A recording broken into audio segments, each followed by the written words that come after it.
Hi, my name is Seti and welcome back to another tips and tricks with AppsEvents and Acer. In today's video, we will be looking at some fun activities you can do preparing for Christmas.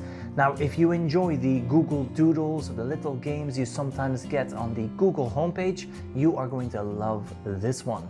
Now, what we're looking at today is the Santa Tracker. And each and every year, Google releases new games, new activities in the Santa Tracker. So let's have a look at a couple, see what you can do with it, and then maybe it's time for you to get started with the Santa Tracker, play some games, and let us know in that comment section below which ones your favorite games are.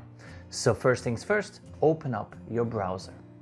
Once you're in your browser, you are going to type in that URL bar at the top, the omnibox, Santa Tracker.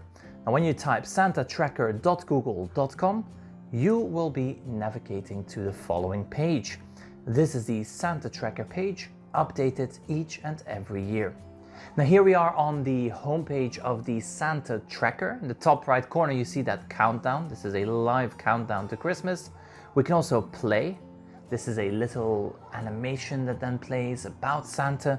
And in the top left corner we have our menu. This gives us all the different games and activities, as well as an option to toggle the sound on or off. I'm going to leave the sound on, and I'm just going to highlight a couple of games here that I really enjoy doing with our students. So when you scroll down, you can see we have a Elf Jam Band, we have the Elf Maker, this is a creative activity, and then we have the Code Lab and Code Boogie.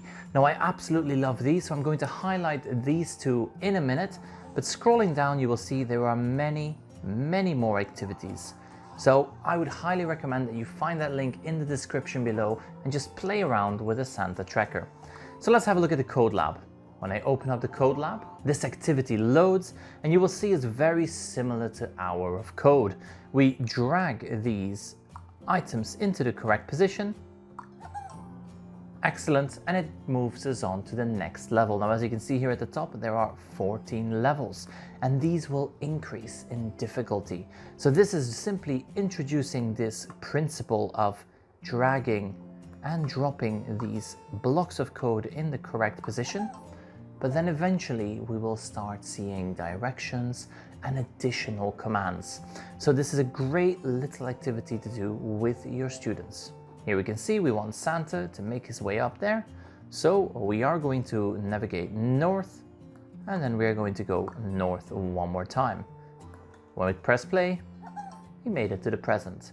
And so these continue to increase in difficulty. And this is just one example of the many activities available by going to the Santa Tracker. Now, I hope you found this helpful. Let us know in that comment section below what sort of interactive activities are you doing with your children or your students to prepare for Christmas. Are you using the Santa Tracker? Have you seen the Google Santa Tracker? And which of these games is your favorite? I would love to hear in that comment section below. In the meantime, thank you for watching. This was another Tips and Tricks with AppsEvents and Acer. I will see you in the next one, and have a lovely holiday.